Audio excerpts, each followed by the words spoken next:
अस्सलाम फ्रेंड्स, मेरा नाम है शाहजेब और आप देख रहे हैं के फ्रेंड्स। आज जिस शाहकार को हम डिस्कस करने जा रहे हैं उसका नाम है मोनालिसा या मडोना लिसा। आखिर क्या थी इसकी smile chemistry? Let's take it to the history. इस शाहकार को बनाया था 1503 में लियोनार्डो डा विंची ने। लियोनार्डो डा विंची एक पेंटर थे, ये सभी जानते हैं, पर यह बात बहुत कम लोगों को पता है कि डा विंची के पास engineering, sculpture, art, theorism, science, astronomy, astrology, hydrology, इन सब का भी नॉलेज था।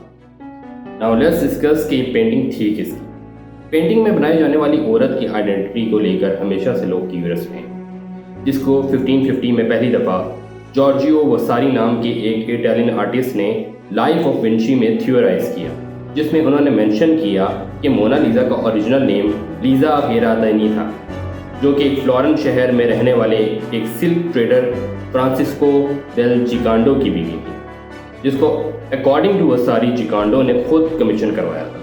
और यही से इस पेंटिंग के दो नाम निकलते हैं, एक तो मोनालिसा जो हम सभी जानते हैं, और दूसरा नाम मडोना लिसा। मडोना वर्ड इटली में मैडम या लेडी के लिए यूज होता है, जिसकी शॉर्ट फॉर्म बना दी गई मोनालिसा, और जब इसको इंग्लिश में लिखा गया तो इसको एक और एंड ड्रॉप करके मोनालिसा बना दिया। अब हम आते हैं मोनालिसा के दूसरे नाम पर, जो कि था ला जिकांडो, क्योंकि शादी के बाद लीजा गेरादानी का नेम चेंज होते ला जिकांडो बन गया था, जिसका इटली में मतलब है लाइट हार्टेड या चीयरफुल। और आज के दिन मोनालिसा अपनी स्माइल की वजह से भी फेमस है। इसके बाद बहुत सारी थ्योरीज हैं। किसी ने कहा कि मोनालिसा विंची की माँ थी, किसी ने कहा कि एक इटालियन एस्ट्रोकेसी में कोई प्रिंसेस थी, लेकिन साल 2004 में गिउसेपी प्लाटानी ने ये प्रूफ किया कि पेंटिंग में जो औरत दिखाई गई हैं वो लीजा गेरादानी ही हैं। उन्होंने ये मेंशन किया कि डा विंची का फ्रांसिस्को की फैमिली के साथ बहुत गहरा रिश्ता था, जिन्होंने 1945 में लीजा से शादी की जब उनकी उम्र 16 साल थी, जबकि फ्रांसिस्को की उम्र 30 साल थी। गिउसेपी ने यह भी मेंशन किया कि लीजा के फादर और हस्बैंड एक दूसरे को बहुत अच्छे से जानते थे, और हो सकता है कि इसको कमीशन करवाने का काम भी उसके फादर के थ्रू ही हुआ हो।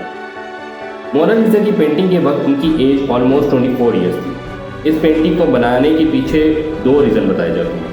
एक, पहले जब 1503 में उन्होंने अपना घर खरीदा, और दूसरा 1502 में जब उनका दूसरा बेटा एंड्रिया पैदा हुआ। इसमें दूसरा रीज़न ज़्यादा करीब रहता है, क्योंकि इससे 3 साल पहले 1499 में लीजा ने अपनी बेटी को खोया था। अब आप अगर गौर से देखें तो आपको पता चलेगा कि लीजा के बालों में एक पर्दा सा चढ़ा हुआ है, जिसको मोर्निंग वेल कहा जाता है। ये उस टाइम पे उस वक्त चढ़ाया जाता था जब फैमिली में किसी की डेथ होती थी। अब ये पेंटिंग इतनी फेमस कैसे होती है? वो ऐसे कि विसेंजो पेरुगिया 21 अगस्त 1911 को इसको चोरी करने का प्लान बनाते हैं। उनका मानना था कि डिफेंशी इटली से ताल्लुक़ रखते थे, इसलिए इस पेंटिंग को भी इटली में होना चाहिए, जबकि चोरी के वक्त की पेंटिंग फ्रांस में लोवरे म्यूजियम में मौजूद थी।